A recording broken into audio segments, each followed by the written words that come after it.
नमस्कार, मी विशाल पाटील। जमिनीचा आणि निसर्गाचा प्रश्न हा फक्त दगड मातीचा नसतो, तो थेट आपल्या जगण्याशी जोडलेला असतो।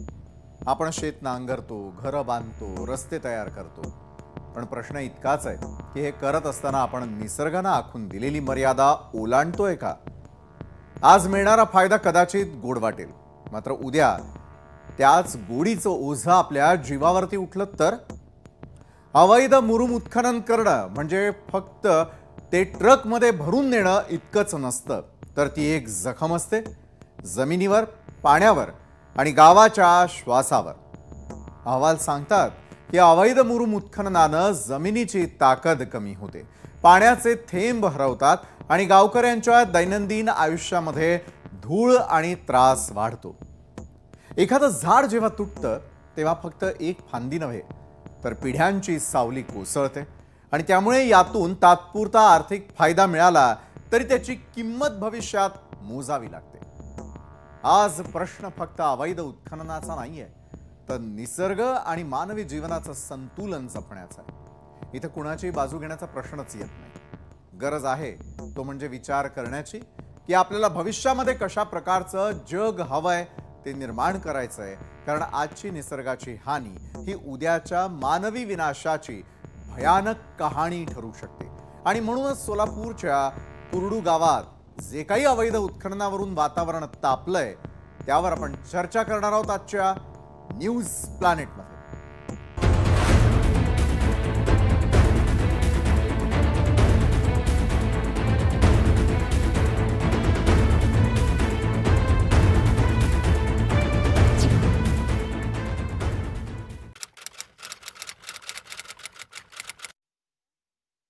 चेहरा तो आपको समझ में आएगा ना? ठीक है सर। इतना आपको डेयरिंग हुआ है क्या? सर मेरे को कार्रवाई जो किया है मुझे कैसे पता है सर? कौन है? सर मुझे पता नहीं है ना सर। मैं सिर्फ यही बोल रही। मैं डिप्टी चीफ मिनिस्टर सर समझ रही है वो आप बोल रही है जो दे दो मुझे, मैं डायरेक्ट आपको देता हूँ। सर 944 सर एक और बार बता दीजिए तो मैं करेंगे, उसमें कुछ दिक्कत नहीं है, हम भी रिकॉर्डिंग करेंगे ना। अवैध मुरुम उपशाच्या प्रकरणावरून उपमुख्यमंत्री अजित पवार आणि IPS अधिकारी अंजना कृष्णा यांच्यामधील संभाषणाचा हा व्हिडिओ व्हायरल झाला। त्यानंतर अजित पवारांवर चांगलीच टीकाही झाली। जेव्हा या व्हिडिओची चर्चा सर्वत्र पसरली त्यानंतर अजित पवारांनीही सारवासारव करण्याचा प्रयत्न केला। माझा उद्देश कायद्याच्या अंमलबजावणीमध्ये हस्तक्षेप करण्याचा नव्हता, तर त्या ठिकाणी परिस्थिती शांत राहावी आणि ती अधिक बिघडू नये याची काळजी घेण्याचा होता, असं अजित पवारांनी स्पष्ट केलं। तुम्हाला हा व्हिडिओ आज पुन्हा दाखवण्याचं कारण इतकंच आहे की याच व्हिडिओनंतर सोलापुरातील कुरडू गाव चांगलंच चर्चेत आलंय। गावकरी हे अवैध मुरुम उत्खनना प्रकरणी आक्रमक झालेले असून त्यांनी प्रसंगी तीव्र आंदोलनाचा इशारा दिलाय।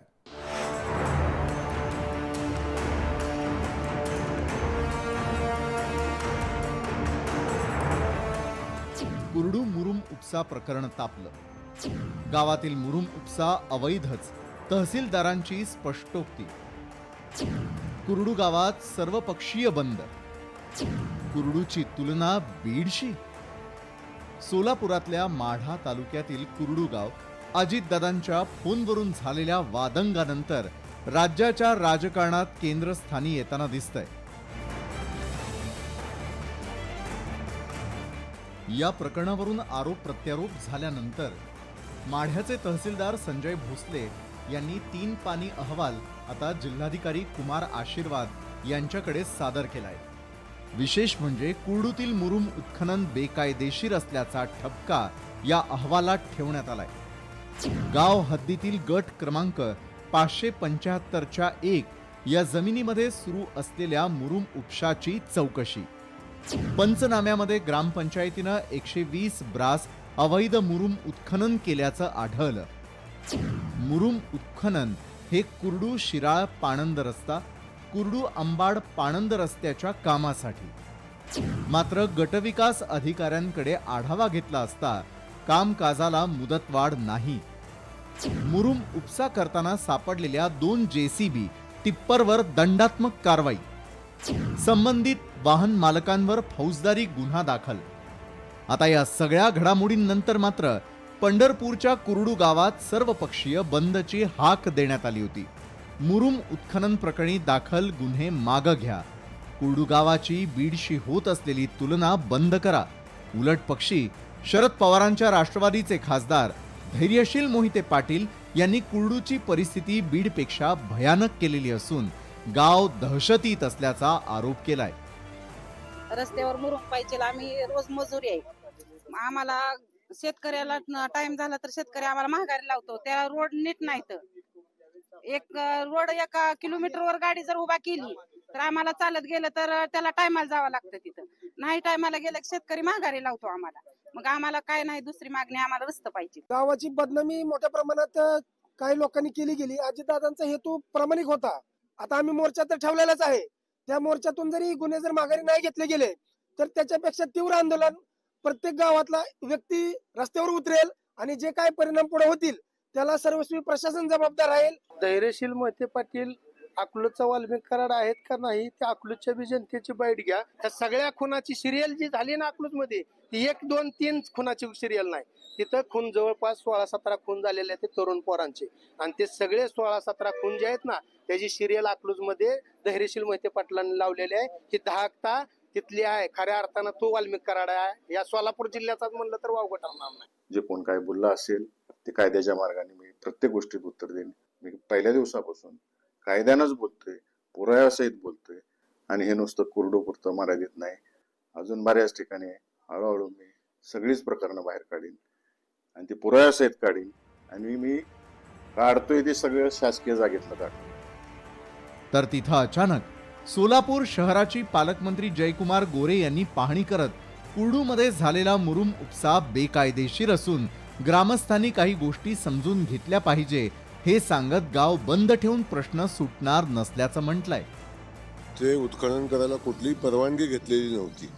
त्यामुळं झालेलं उत्खनन हे बेकायदेशीर होतं आणि ग्रामस्थांनी या संदर्भात काही लोकांचा विषय आहे, अख्ख्या ग्रामस्थांचा नाही आहे. आणि त्यांनी ग्रामस्थांनी त्या अशा काही लोकांनी गावालाही वेटीला धरू नये. जी वस्तुस्थिती आहे ती समोर आली आणि त्यातनं सगळ्यांनीच आता ग्रामस्थांनी काही गोष्टी समजून घेतल्या पाहिजेत आणि प्रशासनाने काही गोष्टी समजून घेतल्या पाहिजेत आणि समन्वयानं जाऊन पुढे काम केलं पाहिजे. एकूणच कुरडूवरून सुरू झालेला वादंग हे आरोप प्रत्यारोप पाहता येणाऱ्या काळामध्ये हा मुद्दा राजकारणात गाजण्याची शक्यता नाकारता येत नाही. जर गुन्हे माघारी घेतले नाही तर मोर्चा तर काढणारच आहोत, पण मोर्चा काढून देखील गुन्हे माघारी नाही घेतले तर तीव्र आंदोलन करण्याचा इशारा या ठिकाणी गावकऱ्यांच्या वतीने देण्यात आलाय. अभिराज उपाळे, लोकशाही मराठी, कुरडू, माढा. आणि एकंदरीतच संपूर्ण प्रकरण तुमच्या एव्हाना लक्षात आलं असेल. दरम्यान सोलापूरच्या कुरडू गावाची तुलना आता बीडशी होऊ लागलेली आणि त्यामुळे याच महत्त्वाच्या मुद्द्यावर चर्चा करण्यासाठी आज आपण आमंत्रित केलंय कुरडू गावचे माजी सरपंच अण्णा ढाणे यांना, सामाजिक कार्यकर्त्या अंजली दमानिया, RTI कार्यकर्ते विजय कुंभार, अजित पवारांच्या राष्ट्रवादीच्या प्रवक्त्या रुपाली ठोंबरे पाटील आणि शरद पवारांच्या राष्ट्रवादीचे प्रदेश प्रवक्ते विकास लवांडे. सर्वांचं मी यावेळेला मनपूर्वक यावेळेला स्वागत करतो. विजय कुंभार, आपल्यापासून सुरुवात करेल. 31 ऑगस्टला कुरडूचे ग्राम तहसील अधिकारी मुरुम उपशाची चौकशी आणि पाहणी करतेवेळी त्या ठिकाणी नेमकं काय घडलेलं होतं? आता दोन्ही गोष्टी पुढे आलेल्या आहेत. पहिली म्हणजे तो FIR आणि तहसीलदारांनी दिलेला अहवाल. त्याच्यातून 2 गोष्टी स्पष्ट होत आहेत की एकतर बेकायदा मुरुम उपशावर कारवाई करायला प्रशासनाच्या अधिकारी आणि पोलीस तिथे गेले होते.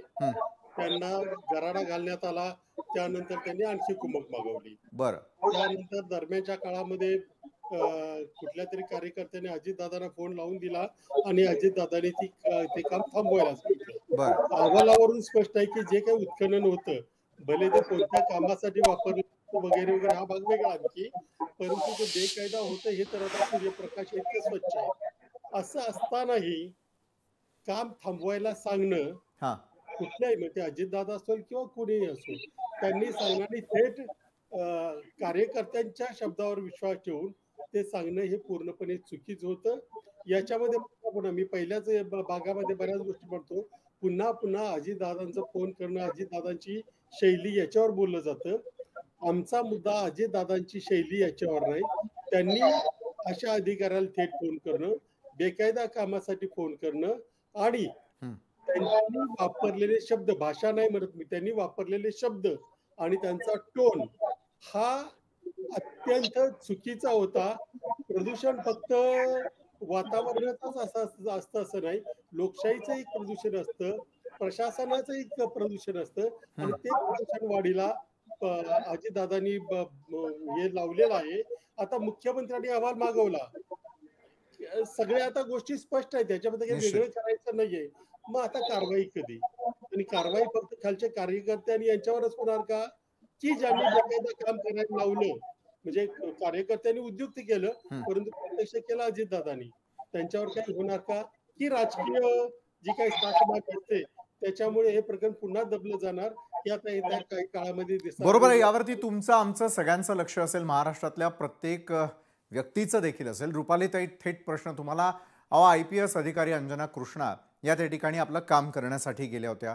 उपमुख्यमंत्र्यांना त्या क्षणी त्यांना दरडवावं असं का वाटलं?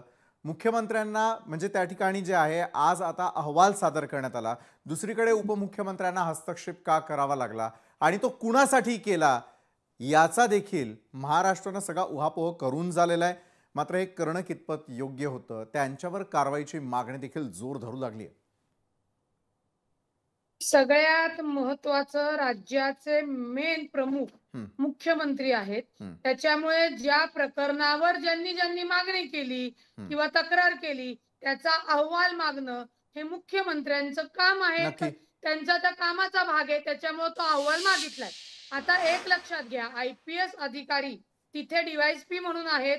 मुळामध्ये पिक्चर पूर्ण क्लिअर दाखवायला पाहिजे सोशल मीडियावर. IPS अधिकारी मॅडमला या प्रशिक्षणार्थी आहेत त्या तिथं त्यांना तक्रार आली की बेकायदेशीर उत्खनन होतंय. ते कुणी केलं तेही मी तुम्हाला सांगते. सूरज टेकावळे म्हणून जो सर्कल अधिकारी आहे त्यांनी या नवीन अधिकाऱ्यांना जे त्यांचं गावकी लेवलचं राजकारण असतं त्या याच्यावर ही खोटी बातमी त्यांना तिथं दिली. आपल्या IPS मॅडम तिथं नवीन होत्या, त्या बिचाऱ्या तिथं बघायला गेल्या. त्यांचा विषय एवढाच होता की ती कारवाई करायला जाताना त्यांना तहसीलदाराचं कोणतं पत्र आलं होतं का, त्यांनी लोकल पोलीस स्टेशनला सांगितलं होतं का? हा कायद्याचा भाग आहे. जरी IPS असल्या तरी अधिकाऱ्यांनी त्या गोष्टी करणं गरजेचं असतं. पण तिथून आता आपण पुढे जाऊ. तिथं त्या गेल्यानंतर त्या गावकऱ्यांचा आणि त्यांचा जो काही संवाद, एकमेकांचा वाद झाला त्याच्यामध्ये गावाचे सरपंच आणि काही लोकांनी, तो जे सरपंच आहे त्यांनी थेट उपमुख्यमंत्री अजितदादा यांना फोन लावला. आता अजितदादांना या करडू गावातली इत्तेभूत माहिती होती. आपल्यासाठी परत सांगते, ती गव्हर्नची जी काही टेंडर प्रोसिजर होती ती टेंडर प्रोसिजर 1.5 लाखाची होती रस्ता करण्याची. आणि ते टेंडर ग्रामपंचायतला दिलेलं होतं, कुठल्याही ठेकेदारला नाही. आणि जिथनं हा मुरुम काढत होता तो तलाव आहे आणि 1 वर्षापासून जलशिवारचं काम चालू होतं. त्याच्यामधनं जो काही उपसा होतो गव्हर्नमेंटचा GR आहे की तिथला उपसा तुम्ही सरकारी कामासाठी, ग्रामपंचायतीच्या कामासाठी, घरकुलसाठी वापरू शकता. आता हे क्लिअर, ही माहिती घेतलेली आहे मी उगीच सोशल मीडियावर आलं आणि आता विरोधक आहे म्हणून ठोका त्यांना. या याच्यातली मी कार्यकर्ती, राजकारणातली लोकप्रतिनिधी नाही म्हणून तुम्हाला ही माहिती दिली. आता ही माहिती दिल्यानंतर एक लक्षात घ्या, त्या ज्या काही ग्रामसेवक सरपंचांनी दादांना फोन लावला, दादांनी त्या IPS अधिकाऱ्यांना फोन केला. IPS अधिकारी नवीन आहेत, ठीक आहे, त्यांना माहिती नसेल मुख्यमंत्री उपमुख्यमंत्री, त्यांनी तो फोन स्पीकरवर ठेवला, त्यांनी तो रेकॉर्डवर ठेवला आणि त्यांनी तो फोन व्हायरल केला. आता अजितदादा जेव्हा DCM आहेत, जेव्हा अधिकाऱ्याला विचारतात, याच्यात जर अनुभवी कोणी अधिकारी असता तर त्यांनी सांगितलं असतं, साहेब मी तुमच्या मोबाईलवर इथली माहिती घेऊन सांगतो, तुम्हाला जी तक्रार आलेली आहे ती खरी आहे खोटी आहे, कोणी कोणाला गाडण्यासाठी का कशासाठी केलेलं आहे हेही अधिकाऱ्याचं काम आहे तपासण्याचं. पण त्याच्यावरनं व्हायरलवरनं या सगळ्या गोष्टी झाल्या. अजितदादांनी स्वतः तो विषय संपवला. आता विषय संपला की बाबा मी महिला अधिकाऱ्यांचा सन्मान करतो, याच्यामध्ये कुठेही कायद्याने बेकायदेशीर काम थांबवण्याचा उद्देश नव्हता. ते जरी परवानगी घेतली नसेल तरी ते सरकारी काम होतं, फक्त पत्र नव्हतं, बेकायदेशीर उत्खनन नव्हतं, याची माहिती राज्याचे उपमुख्यमंत्री अजितदादांना होती. इथे जेवढे बोलणार आहेत ना, त्यांनी सोमवारी कुर्डू गावामध्ये जेव्हा आंदोलन आहे तिथं यावं. बरं, सगळ्यांना तुम्ही आवाहन करताय, सगळेजण जाऊया. आमचे प्रतिनिधी देखील जाऊन त्या ठिकाणी सगळी शहानिशा आणि पाहणी करतीलच. मात्र रुपालीताई, सरपंच मोठे की IPS अधिकारी मोठे, एका बाजूला खरोखर प्रकरण खरं की खोटं याची शहानिशा उपमुख्यमंत्र्यांनी देखील त्यावेळेला करणं अपेक्षित होतं, मात्र त्यांनी दरडावलं हे महाराष्ट्रानं पाहिलं. अंजलीताई, मी आपल्याकडे येतो. अंजलीताई, माढ्याचे तहसीलदारांनी दिलेला 3 पानी अहवाल मात्र काय सांगतोय याची उत्सुकता महाराष्ट्राला देखील लागू नये. कारण ज्या प्रकारे वैध की अवैध त्यापेक्षा त्याची असलेली जी कालमर्यादा आहे तीही ओलांडल्याचं त्यामध्ये स्पष्ट होताना दिसतंय. आणि पाणंद रस्ता झाला की नाही झाला, त्यासाठी मुरुमाचा वापर झाला की नाही झाला याची शहानिशा होईलच. मात्र अंजलीताई, तहसीलदारांचा 3 पानी अहवाल. मला एक्झॅक्टली तेच म्हणायचं होतं. आता रुपाली ठोंबरे जे म्हणाल्या त्या अमुक गोष्टी त्यांच्या बरोबर आहेत, पण जे अहवाल आज आता माझ्या पुढे समोर आहे आणि मी तो वाचतेय, तर त्याच्यात सरळ सरळ लिहिलंय की हे काम अतिशय म्हणजे अवैध होतं. आता मी त्यातला एक पॅराग्राफ तुम्हाला वाचून दाखवते. सदर शासन निर्णयामध्ये स्पष्टपणे नमूद आहे की केंद्र राज्य शासन स्थानिक स्वराज्य संस्थेच्या कोणत्याही योजनेतनं गाव तळी, शेततळी, पाझर तलाव, महसुली नाले, बंधारे वगैरे वगैरे वगैरे ही जर कामं असतील तरच उपसा करण्याचा किंवा उत्खनन करण्याची परमिशन आहे. पण त्यातलं मात्र गट नंबर 575-1 मधील उत्खनन हे कुठच्याही अमुक अमुक अमुक पैकी कुठल्याही याच्यात बसत नाही, तर गौण खनिजापैकी कशातच नाही. त्यामुळे सदरचं उत्खनन हे अवैध व बेकायदेशीर आहे असं दिसून येते. असा माझा रिपोर्ट नाहीये, त्यांचा रिपोर्ट आहे आणि त्या शासनाच्या रिपोर्टमध्ये सरळ सरळ दिलेलं आहे. आता महत्वाचे मुद्दे याच्यातले काय आहेत? एक तर त्या महाराष्ट्र शासन हे जे चालतं हे रूल्स ऑफ बिझनेस वर चालतं. आणि रूल्स ऑफ बिझनेस म्हणजे काय की प्रत्येकाला आपली एक कार्य मर्यादा असते, त्याप्रमाणेच त्यांना काम करावं लागतं, त्याच्या बाहेर काम करता कामा नये. तर आता मुख्यमंत्र्यांनी काय काम करावं, मंत्र्यांनी काय काम करावं याचे प्रोसिजर्स, कमांड, कोण कोणाशी कसं बोलू शकतो हे सगळं त्या रूल्स ऑफ बिझनेस मध्ये लिहिलेलं आहे. आताच्या घटकेला खरं तर उपमुख्यमंत्री पदच नाहीये, हे पद बनवलं गेलंय. महाराष्ट्रात 1च्या ऐवजी 2 बनवली गेली आहेत. त्यामुळे it is not a constitutional post at all. त्यांचं आत्ताच्या घटकेला कॉन्स्टिट्युशनली ते फक्त फायनान्स मिनिस्टर आहेत आणि इतरही त्यांच्याकडे बऱ्याच मिनिस्ट्री आहेत. तर त्यांच्याकडे होम किंवा रेव्हेन्यू, ज्याच्यात हे दोन्ही उत्खनन करणं हे फक्त रेव्हेन्यू मध्ये येतं आणि पोलिसांनी तिथे कारवाई केली म्हणून होम डिपार्टमेंट येतं.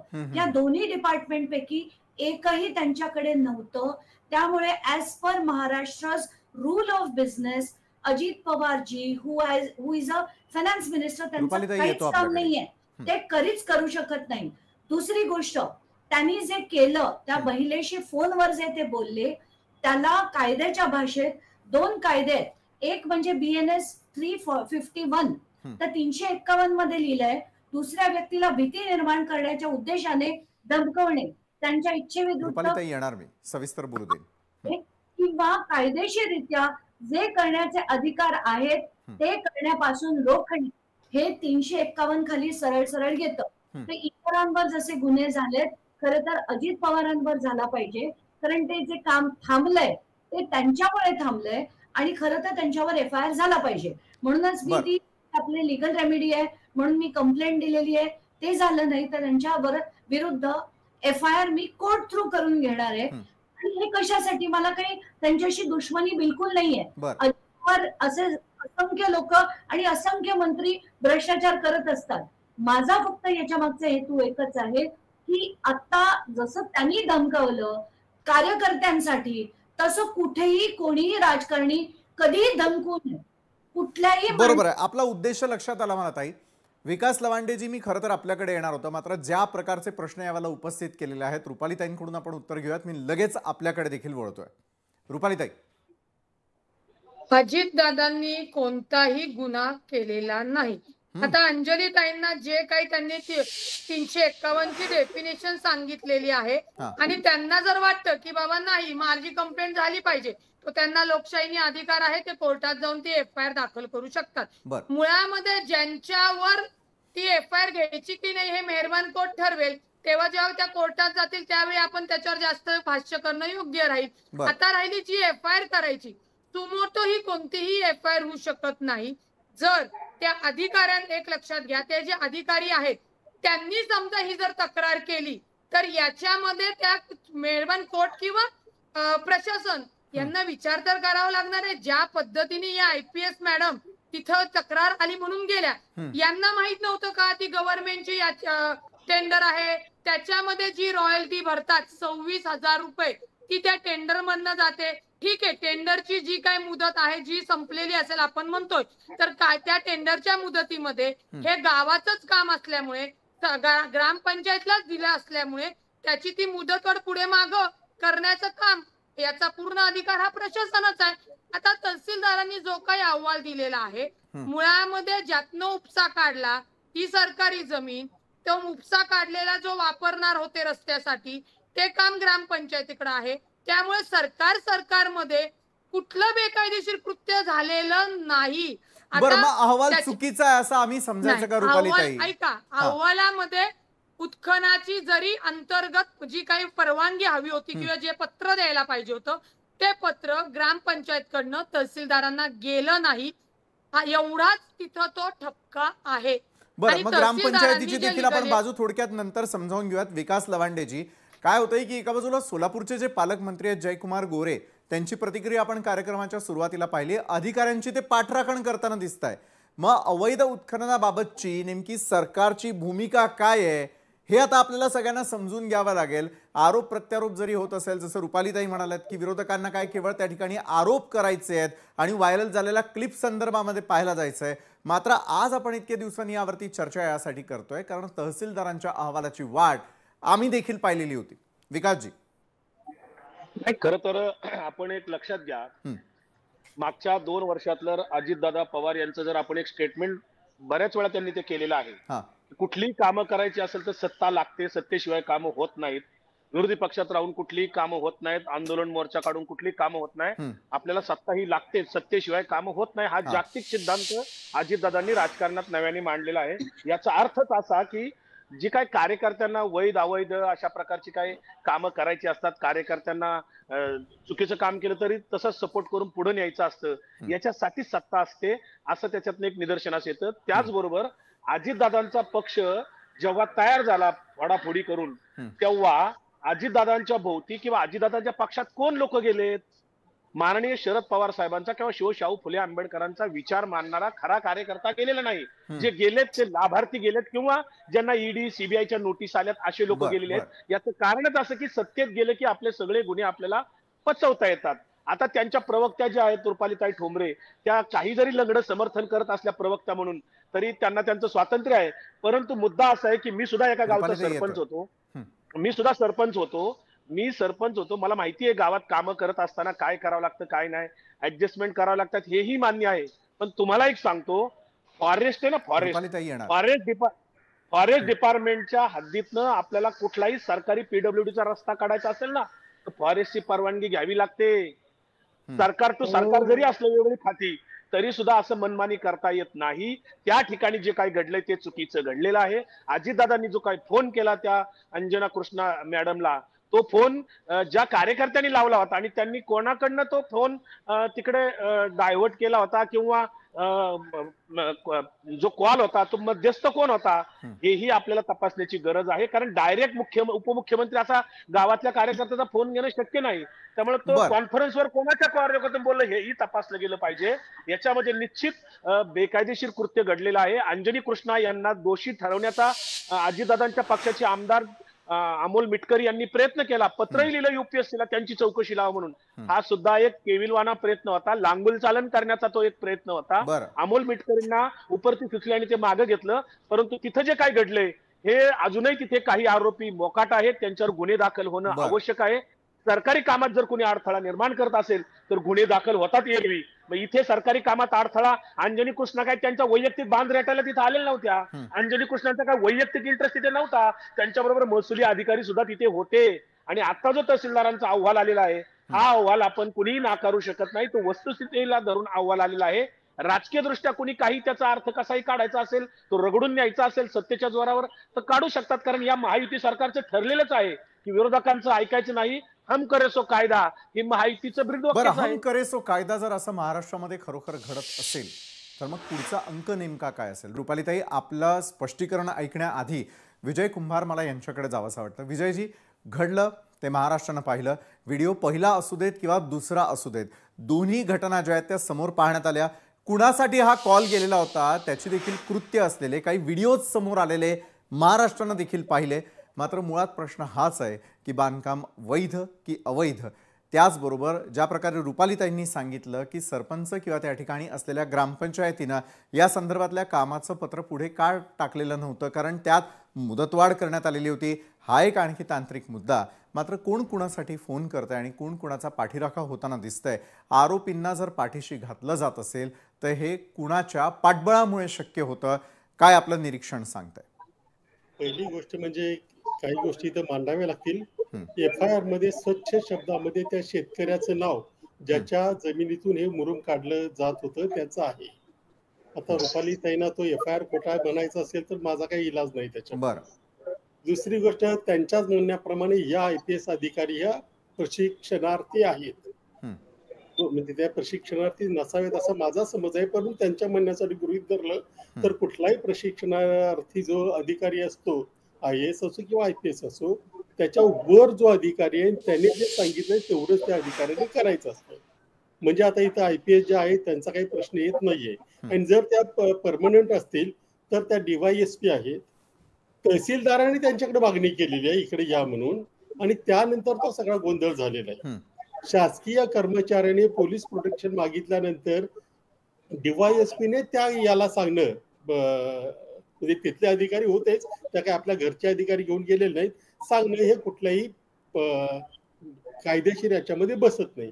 आता मुद्दा उरला याचं नेमकं होणार काय किंवा याच्यामध्ये काय घडलं पाहिजे. मुळात याच्या यामध्ये ज्या पद्धतीनं रेटलं जातंय किंवा याच्यामध्ये आता त्या अधिकारी दोषी आहेत किंवा तिथले कार्यकर्तेच फक्त दोषी आहेत, ते फक्त ग्रामपंचायतच दोषी आहेत असं जे दाखवण्याचा प्रयत्न करून जे अजितदादांना क्लीन चिट द्यायचा प्रयत्न झालाय त्यांच्या पक्षाच्या, त्यामुळे त्यांनी तो प्रयत्न करणं अजिबात नाही. त्या परवाही असं म्हणलं की त्या IPS अधिकाऱ्यावर कोर्टात जाणार आहे, त्याच्याबद्दलही काही प्रॉब्लेम नाही. परंतु अशा पद्धतीने चुकीच्या गोष्टी थेट पब्लिक डोमेन मध्ये मांडल्या गेल्या मांडतायत. आणि अजूनही मुख्यमंत्र्यांनी आता म्हटलं असलं तरी कारवाईच्या दृष्टीने मात्र काही दिसत नाही. हे FIR वगैरे जे झालेत ना, हे सोशल मीडियामध्ये प्रकरण आल्यानंतर झाले. ही घटना 31 ऑगस्टची आहे. त्यानंतर हे 4 तारखेला FIR झालेत, एक दुपारी झाल्या आणि एक संध्याकाळी झालेला आहे. त्याच्यामुळे याच्यामध्ये नंतर गोष्टी घडतात. याच्यामध्ये कोण कोण आहे, उपमुख्यमंत्री आहेत किंवा IPS अधिकारी आहेत, आणखी कोण कोण आहेत, कुणाला वाचवायचं आहे, कुणाला अडकवायचं आहे, किंवा आता काहीच करता येणं शक्य नाही मग अमुक केलं पाहिजे, अशा रीतीने सगळं झाल्याचं असं दिसतंय. आणि याच्यामध्ये कुठल्याही रॉकेट सायन्सची गरज नाही, याच्यामध्ये वकील असायची गरज नाही, हे उघड्या डोळ्याने दिसतंय. आता प्रश्न आहे की जे मगाशी अंजलीताईंनी सांगितलं की याच्यामध्ये, आता मला ती कलम वगैरे माहिती नाहीत, परंतु चूक झाली, दोषी आहे, खासगी मुरुम उकरला गेलाय, IPS अधिकाऱ्याला धमकी दिली, त्याच्यावर कारवाई ही झालीच पाहिजे. ती झाली नाही तर पुन्हा एकदा सगळे राजकारणी एक येऊन किरकोळ मातूर कारवाई करून हे सगळं प्रकरण दामटण्यात. बरं विजयजी, कारवाईची आपण मागणी करता आणि सत्ताधारी पक्षातल्याच असलेल्या खरं तर रुपालीताई देखील आपल्या बरोबर आहेत. रुपालीताई, कारवाई होणार का? कामकाजाला जर मुदतवाढ नसतानाही अवैध उत्खननाला त्या ठिकाणच्या कोण जबाबदार आहे? गावकरी, त्या ठिकाणी ज्यांनी मशिनरीज दिली ते, की त्या ठिकाणी ज्यांनी फोन करायला लावले ते, की मग IPS अधिकारी ज्यांना कदाचित त्या प्रशिक्षक असल्यामुळे किंवा त्या ठिकाणी त्यांचं प्रशिक्षण सुरू असल्या कारणामुळे ते त्या ठिकाणी जाऊन शहानिशा करत असताना हा सगळा प्रकार घडला. रुपालीताई, मुळामध्ये मी पहिल्यांदा विजयजी कुंभारजी यांनी जे प्रश्न सांगितले त्याच्यात मी त्यांना कोर्टामध्ये खेचणार, कारण का तो माझा अधिकार आहे. एक मुळामध्ये लक्षात घ्या, विकासजी लवांडेजी जे म्हटले की बाबा लंगडन बिंगडन, आम्ही शिकलोय, आम्हाला लंगड पुंगड राजकारणी किंवा विरोधाला विरोध करायचा आहे म्हणून मी करणाऱ्यातली नाही विकासजी, मला तुमच्यासारखी नाही सवय. जरी आपला पक्ष वेगळा झाला तरी तुम्ही अजितदादांबरोबर काम केले, परंतु आता तुम्हाला तोंडसूट घ्यायचंय घ्या तुम्ही, आम्हाला त्याच्याबद्दल अडचण नाही. मुळामध्ये अजितदादांनी जो काही कॉल व्हायरल झाला त्याच्यामध्ये त्यांनी सांगितलं की महिला अधिकाऱ्यांचा मी सन्मान करतो. आणि आज मी तुम्हाला सांगते, अमोलजी मिटकरांनी जी मागणी केली, जसा अधिकार अंजली दमानियांना आहे, विजयजी कुंभारांना आहे, मला आहे, विकासजी लवांड्यांना आहे, माहितीचा अधिकार असेल किंवा न्याय मागणं असेल किंवा कोर्टात जाणे, त्या पद्धतीने अमोल मिटकरी आमदार यांनी ते पत्र दिलं होतं. आमच्या वरिष्ठ नेत्यांचा त्यांना फोन गेला की ते नवीन अधिकारी आहेत, त्याच्यामध्ये तुम्ही काही करायचं नाही. पक्षाचा आदेश त्यांनी ऐकला, ती दिलगिरी व्यक्त केली आणि पत्र मागं घेतलं. त्यावर सुद्धा त्या अमोल मिटकरांना फार अत्यंत घाण पद्धतीने बोलण्यात आलं. तुमचे वडील चोर, तुम्ही हे तुम्ही ते. ठीक आहे, सोशल मीडिया ट्रायल आहे, ज्यांनी सोशल मीडिया ट्रायल चालवली त्यांच्यावर त्या सेक्शन अंतर्गत गुन्हे दाखल आम्ही करू किंवा केसेस टाकू. परंतु मुद्दा काय होता, कुर्डुगावचा रस्ता, त्या रस्त्याचा आपल्या कायद्यामध्ये दखलपात्र आणि अदखलपात्र असे गुन्हे असतात. त्यामध्ये ती जी काही उत्खनन आहे त्याचं पत्र देण्यात आलं नव्हतं, ही ती ग्रामपंचायतची चूक आहे. म्हणून त्याच्यासाठी फाशीची शिक्षा तुम्ही देऊ शकत नाही. ती माहिती घेणं, या IPS अधिकारी असो नाही तर कुणी असो, त्या अधिकाऱ्यांनी तिथं शहानिशा करणं गरजेचं होतं. की रॉयल्टी ते टेंडर मधनं जातं हे त्यांना माहिती होतं का? आणि मुळामध्ये त्या तहसीलदारांनी कोणतंही पत्र दिलं नव्हतं. सुजय टेकळे म्हणून हा सर्कल अधिकारी आहे, त्यांनी स्वतःची ओळख IPS मॅडमला तहसीलदार म्हणून दिली होती, तो नंबर सेव्ह होता. याची मी म्हणते CBI लावा. CBI लावल्यावर तरी खरी परिस्थिती बाहेर येईल ना, मग तर सगळ्यांचं समाधान होईल ना. मी एवढ्या पोटतिडकीने बोलायचं कारण कडू गावातल्या सगळ्या लोकांचे मला फोन आलेत की ताई, या राजकारणामध्ये आमचा जो रस्ता आहे, आम्हाला ज्या सुविधा पाहिजे सरकारच्या त्या तर मिळत नाहीये. तिथले खासदारांनी तर काय केलं, बीड पेक्षा वाईट आहे. अहो तुम्ही खासदार आहे, द्या ना 15 दिवसामध्ये रस्ता करून. विकास लवांडेजींनी ग्रामपंचायत सरपंच म्हणून काम केलंय. मी रुपाली पाटील डोंबरे पुणे महानगरपालिकामध्ये काम केलेलं आहे. कसं काम कुठं चालतं, ती इम्प्लिमेंट कशी करायची, ही सक्षम लोकप्रतिनिधींचं काम आहे. पण तिथल्या खासदाराचं काम नाही की त्याच्या मतदारसंघातला हा प्रश्न उभा राहिलाय. तिथं सामर्थ्याने ठीक आहे, कोण चुकलं काय चुकलं त्याची तीव्रता समजून तिथला रस्ता होणं गरजेचं नाहीये, त्या लोकांना त्यांच्या सुविधा मिळणं गरजेचं नाहीये. तुम्ही दुसरा मुद्दा काढला तो व्हिडिओचा आहे. व्हिडिओ मला बोलू द्या, मग बोला तुम्ही, बोला रुपाली. कळवा लवांड्यांना काय फक्त टोमणे आमने मी सुरू केलं तर मग ते बसू शकणार नाही. ते असो, विषय असा आहे की ज्या गावाचा प्रश्न आहे त्या गावातल्या महिला आज रस्त्यावर उतरलेल्या आहेत. मी म्हणते ठीक आहे, ज्यांच्यावर गुन्हे दाखल करायचे करा, ज्यांना शिक्षा करायची करा, तो रस्ता तर करून द्या गावकऱ्यांना. तो रस्ता करून द्या, सेवा सुविधा देणं काम नाही. खासदार झोपलेत. आज गोरेंनी सांगितलं की प्रशासन असो किंवा ग्रामपंचायत असो, समन्वयाने आणि दोघांशी बोलून काम केलं पाहिजे. खासदारांचं काम नाही. खासदार म्हणणार बीड पेक्षा वाईट परिस्थिती झाली. और बीड पेक्षा वाईट परिस्थिती करायला तिथले राजकारणीच कारणीभूत आहेत ना.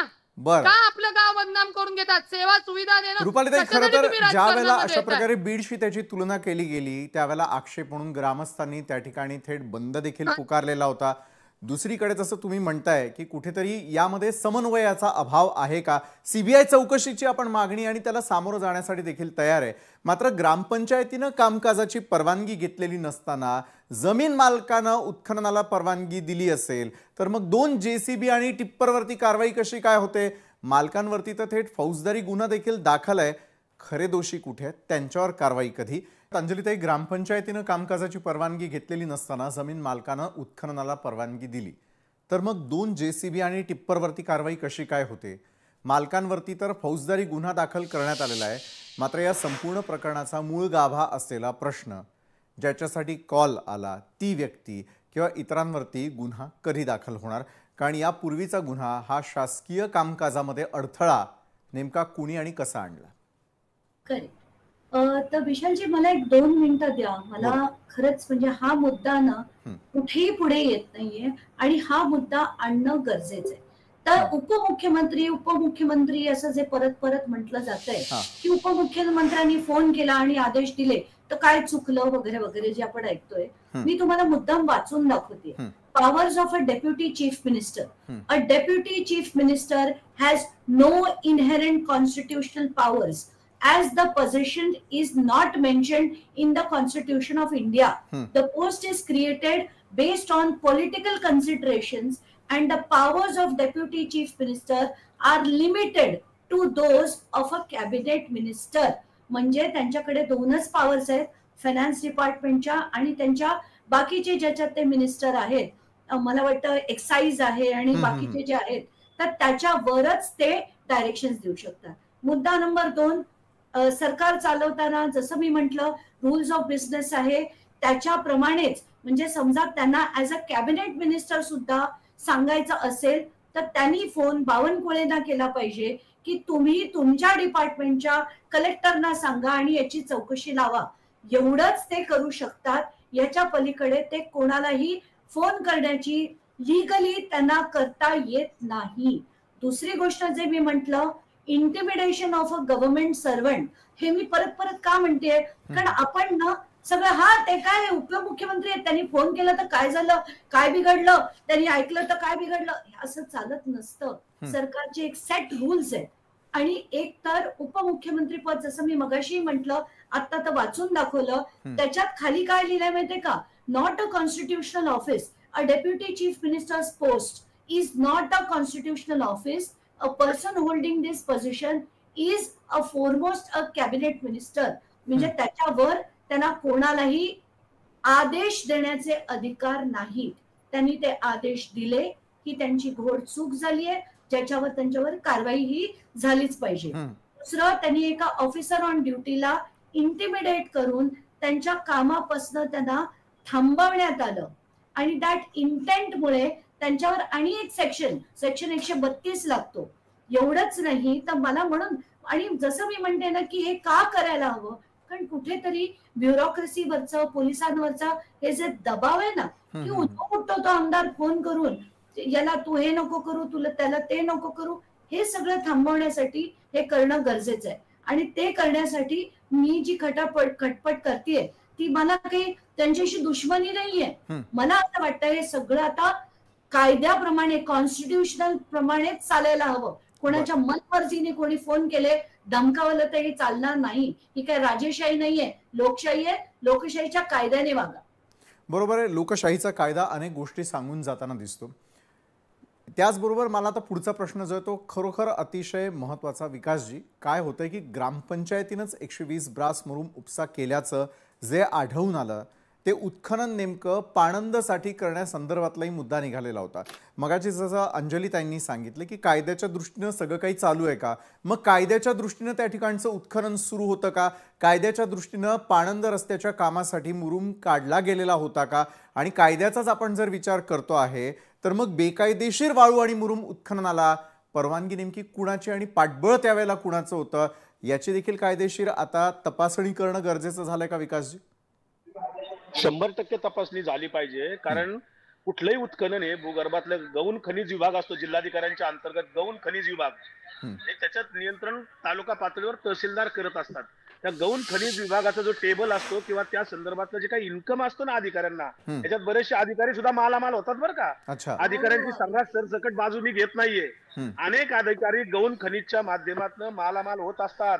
120 ब्रास जर का उपसा झाला असेल तर कारवाई करायची, लुटूपुटूची, काहीतरी 10 ब्रास दाखवायचे, बाकीचं माफ करायचे, बाकी निम्मे पैसे खिशात घालायचे. असेही प्रकार राज्यात ठिकठिकाणी घडत आहेत, घडलेले आहेत. अशी अनेक उदाहरणं आहेत. या कुर्डू गावातला जो मुद्दा आहे, मगाशी रुपालीताई ठोंबरे म्हणत होत्या की त्या गावाचा रस्ता व्हायला नको का वगैरे. रुपालीताई, तुम्ही विषय डायव्हर्ट करताय. विकास कामाला कोणाचाही विरोध नाही. तो रस्ता होऊ नको, रस्ताच नको असं कोण म्हणलं? कुणीही बोललेलं नाही की तो रस्ता नकोय. रस्ता झाला रुपालीताई पाहिजे, येणार आपल्याकडे. सगळे रस्ते झाले पाहिजेत. रस्ते करण्यासाठी काही नियमावली आहे, काही कायदे आहेत, ग्रामपंचायत अधिनियम आहे. जरी ते काम ग्रामपंचायतीने स्वतःकडे कॉन्ट्रॅक्ट म्हणून घेतलं असलं तरी त्या ग्रामपंचायतीने पोट कॉन्ट्रॅक्टर कोण नेमलाय? तिथे एक माजी सरपंच ज्याची दहशत आहे त्या गावामध्ये, त्याच्या संदर्भात धैर्यशील मोहिते पाटलांनी सुद्धा आवाज उठवलेला आहे. फॉरेस्टचे अधिकारी गुन्हा दाखल करायला गेले तर पोलिसांनी फॉरेस्टच्या अधिकाऱ्यांचा गुन्हाही दाखल करून घेतला नाही. असाही प्रकार तिथं घडलेला आहे. फॉरेस्टने त्यांच्या अधिकारात त्यांचा एक गुन्हा दाखल केलेला आहे. मुद्दा असा आहे की इथे कायद्याचं जर राज्य आहे आपण असं म्हणतो, तर मग हे जे सत्ताधारी लोक आहेत, विरोधकांनी सुचवलेली कामं का नाकारतात? हे विरोधकांना निधीच द्यायचा नाही. डीपीडीसी मध्ये जो पालकमंत्री असतो त्याच्या जवळच्याच लोकांना तो निधी द्यायचा, विरोधकांना पैसेच द्यायचे नाहीत. ह्या म्हणतात की खासदारांनी रस्ता करायचा. खासदारांचा निधी किती आहे माहितीये का रुपालीताई? 6 विधानसभा त्याच्या अंतर्गत येतात. एका खासदाराच्या लोकसभा मतदारसंघाला दरवर्षी फक्त 5 कोटी रुपये असतो. 5 कोटी रुपयामध्ये 6 विधानसभा मतदारसंघात काय वाटायचं आणि काय ठेवायचं? आणि सरकारचं ठरलंय की विरोधकांनी सांगितलेली कामं करायची नाहीत, असे अलिखित आदेश आहेत सगळ्या जिल्हाधिकाऱ्यांना, नियोजन समितीला किंवा कुठल्याही खात्याला असे स्पष्ट आदेश आहेत. त्यामुळे विरोधकांची कामच होत नाही तिथे. इथे आता फक्त हम करोसो कायदा मगाशी म्हणाल ते फार जबाबदारीने बोलतोय आणि याची अनेक उदाहरणे आहेत. मी एक उदाहरण देतो आणि थांबतो. पुणे कृषी उत्पन्न बाजार समितीतला मी एक लढा लढतोय.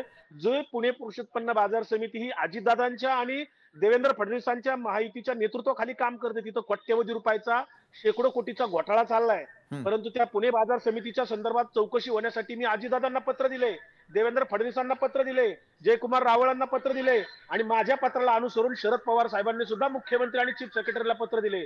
परवा आमदार रोहित पवारांनी पत्रकार परिषद घेतली. पण पुणे बाजार समितीमध्ये कोट्यवधी रुपये शेतकऱ्यांचे लुटले जातात हे अजितदादांना माहिती आहे, देवेंद्र फडणवीसांना माहिती आहे, पण इन्क्वायरी करत नाहीत.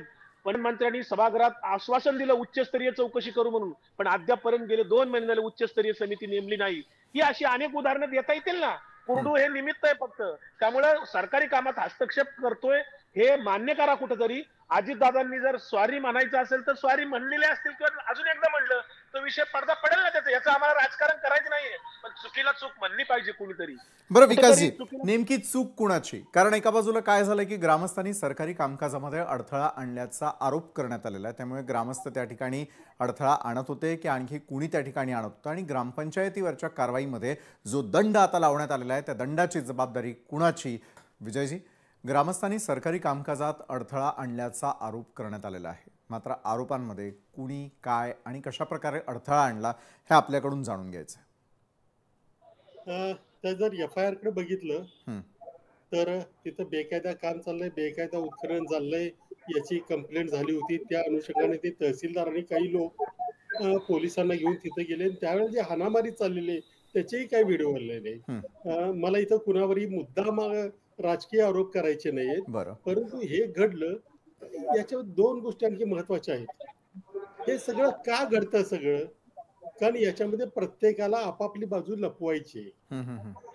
जर आता ही वर्क ऑर्डर आहे किंवा आता हे वाळू किंवा मुरमाचा उपसा आहे, मी 2011 साली हा विषय लावून धरला होता. कारण मुरमामध्ये फक्त मुरुम नसतं किंवा वाळूमध्ये फक्त वाळू नसते, आधी इतर घटक अवलंबून असतात. तर ही सगळी माहिती तिथल्या जिल्हाधिकाऱ्यांनी तिथल्या तहसीलदारांनी वेबसाईटवर टाकायची आहे. आता आपण कशावर बांधतोय? तर परवानगी होती का? मुदत संपली होती का? त्यांनी उचललं ते खरं आहे का? कुणाच्या शेतातून? आता रुपालीताई तर म्हणता येते कुठला तरी गाळ वगैरे त्या भागातून उपसत होते, पण FIR सांगतो की ते कुणातरी शेतकऱ्याचा सर्वे नंबर दिलाय त्याच्यात आणि किती मुरुम उपसलाय हे त्याच्यामध्ये म्हटलेलं आहे. अशा स्थितीमध्ये गाव आणि FIR मध्ये स्पष्ट शब्द आहे, गावकर यांनी ते महसूल अधिकारी आणि पोलिसांना वेढा घातला आणि त्यानंतर आणखी कुमक मागवण्यात आली. हे माझे शब्द नाही, त्या FIR मधले शब्द आहे. आणि हे जर खरं असेल आणि त्यानंतर जर अजितदादांनी म्हटलंय की काही कारवाई करू नका, परत जाऊ दे, तर मला वाटतं हे कुठेही समर्थनीय नाहीये. याच्यामध्ये जेवढे सगळे तिथले लोक आहेत त्यांच्यावरही गुन्हा झाला पाहिजे. त्यांना पाठीशी घालणाऱ्यावर म्हणजे अजितदादांचं त्या IPS अधिकारी आहेत. आता त्याच्यामध्ये घुसपट्या काढण्यामध्ये काही अर्थ नाहीये. बरं विजयजी, कुठेही आता एका बाजूला अहवाल तर समोर आहे आणि कारवाईची सगळ्यांना प्रतीक्षा लागू नये, वेळेची देखील मर्यादा आहे. रुपालीताई, ग्रामपंचायतीवरच्या कारवाईमध्ये थेट 5,47,200 रुपयांच्या दंडाची जबाबदारी टाकण्यात आलेली आहे. ही जबाबदारी आत्ता कुणाची? एक लक्षात घ्या, मी पुन्हा सांगते, ते जे क्षेत्र आहे त्याचा 7/12 माझ्याकडे आहे. तो जरी नावावर असला तरी त्याला तलाव म्हणून घोषित केलेला आहे. ज्या वेळेला मी तिथे सोमवारी जाईल, इत्तेभूत कागद घेऊन कुंभारजींनी जे काही प्रश्न उपस्थित केले ते आम्ही सुद्धा तपासणार आणि व्हेरीफाय करणार ना. पण तो तलाव आहे, सरकारी तलाव असल्यामुळे सरकारी जागेतनं सरकारच्या जागेमध्ये ती वाळू टाकण्यात ते उत्खनन होतं. बेकायदेशीर उत्खननावर कारवाई झाली पाहिजे, परंतु हा जो कुर्डू गावातला प्रकार आहे हा बेकायदेशीर उत्खनाचा नाही, याची प्रत्येकाने माहिती घ्यावी. आणि हे मला तुमच्या मीडियावर सांगावं लागतंय, कारण का खरी माहिती नाही. आणि तिथे तहसीलदार गेले नव्हते, सर्कलचा सुजय शेजवळ नावाचा जो कोण आहे तो व्यक्ती गेला होता. आता FIR करताना केलीये, ती FIR कोर्टामध्ये आम्ही करू ना. नक्कीच आम्हाला न्याय देवतावर विश्वास आहे. कुणी काय FIR केली, कुणी पंचनामे केलेले, या सगळ्या गोष्टी समोर येणार आहेत, त्याच्यामध्ये काही डाऊट नाहीये. आता मला विनंती आहे की सगळ्यांनी ढोल वाजवून घेतले, दोन्हीकडनं वाजवले. जर अजितदादांनी काम केलं नसतं तर आपण म्हणलं असता अजितदादा शेतकऱ्यांचे वैरी झाले, जे स्वतःला कैवारी म्हणत होते. ठीक आहे, आता अजितदादांच्या भाषा शैलीतनं जे काही आमचे लवांडे भाऊ असतील किंवा इतरांना ते पटलं नाही म्हणून त्यांनी जे ढोल वाजवले, आता माझी विनंती आहे, ज्याला शिक्षा व्हायची होईल, ज्यांच्यावर गुन्हे दाखल व्हायचे होईल, कुणी प्रोटोकॉल पाळला नाही का त्या गोष्टी होतील. परंतु तुमच्या माध्यमातून मला विनंती आहे, आमच्या सरकारला, महसूल खात्याला, तिथल्या पालकमंत्र्यांना, तिथल्या खासदारांना करडू गावाचा रस्ता तुम्ही 15 दिवसात करून द्यावा. जर तो तुम्ही करून नाही दिला तर जे आंदोलन होईल त्याला जबाबदार हे सगळे असतील. त्याला हे मीडियावर बोलतात ते सुद्धा असतील. अजून जाता जाता मोहितांची जी दहशत आहे ना, सरपंचांपेक्षा कमी नाहीये. सरपंचाला बिचाराला नका बदनाम करू. त्याचे व्हिडिओ AI करून पसरवणार आहेत ना, ते पण कोण आहेत तेही समोर येईल. जर मोहितांची एवढ्या दहशती पुढे त्या सरपंचाची काय किंमत आहे हो? का त्यांना बदनाम करताय? गाव खेड्यातली लोक आहेत, घाबरून जातात. त्यांनी बिचारांनी केला अजितदादांना फोन, त्याला वाटलं की आपल्याला मदत होईल. बरं, त्यांना मदत झाली का हा पुढचा भाग. रुपालीताई, आपला मुद्दा लक्षात आला. चला, कुर्डूवासीय किंवा कुर्डूमध्ये राहणारे जे नागरिक आहे त्यांच्या अपेक्षा आजपर्यंत पूर्ण झालेल्या नव्हत्या. मुरुम आणि अवैध उत्खननामुळे पुन्हा एकदा तो विषय चर्चेला आला. मात्र 15 दिवसात जर त्यांना रस्ता मिळाला तर निश्चित 15 दिवसानंतर पुन्हा रुपालीताई आम्ही आपलं देखील स्वागत करू आणि निश्चित ही बातमी आपण सगळ्यांपर्यंत पोहोचवू. मात्र जाता जाता विकासजी, शेवटचा प्रश्न. कुर्डूमध्ये जे घडलं, अवैध वाळू उत्खनन असेल किंवा त्या ठिकाणी असलेला मुरुम उत्खनन असेल, त्या निमित्तानं महाराष्ट्रात कुठे कुठे काय काय गैरप्रकार सुरू झालेले आहेत ते तरी समोर यावे, इतकी माफक अपेक्षा ते होईल का? आणि जर असं होत असेल तर दोषींवर कारवाई होईल का? विकासजी, एका वाक्यात, कारण आपली वेळ संपत आली. दोषीवर कारवाई होणं फार मुश्किल आहे, कारण प्रशासनामध्ये, राज्य शासनामध्ये प्रचंड मंत्रालयापासून गाव खेड्यापर्यंत भ्रष्टाचाराची कुरणं झालेली आहेत. कुठेही भ्रष्टाचाराचा शिष्टाचारच बनलेला आहे. त्यामुळे भ्रष्टाचाराच्या विरोधी चळवळ करणारे, आवाज करणारे, आंदोलन करणारे लोकांचा आवाज त्या ठिकाणी दाबला जातोय. आज इथे कायद्याचं राज्य आहे की नाही असाच प्रश्न निर्माण होतोय. याच्या पलीकडे दुसरं काही नाही. कुर्डूत जे घडलंय ते बेकायदेशीर घडलंय. सरकारी कामात निश्चित हस्तक्षेप झालेला आहे. निश्चितच आहे. केवळ कुर्डूच नव्हे तर एका बाजूला सरकारकडून ही देखील अपेक्षा आहे की अनेक ठिकाणी जर अवैध उत्खनन होत असेल, अवैध कामं होत असतील तर त्यावरती सरकारची नजर असणं अपेक्षित आहे. धन्यवाद सर्व मान्यवरांचे की तुम्ही वेळात वेळ काढून आलात आणि महाराष्ट्रातल्या जनतेसमोर कुर्डू प्रकरणामधील नेमकी सत्यता काय, कुणाची काय बाजू आहे हे मांडण्याचा प्रामाणिक प्रयत्न केलात. त्यासाठी आजच्या न्यूज प्लॅनेटमध्ये वेळ झाली. इथंच थांबण्याची. ताज्या घडामोडींसाठी पाहायला विसरू नका लोकशाही मराठी.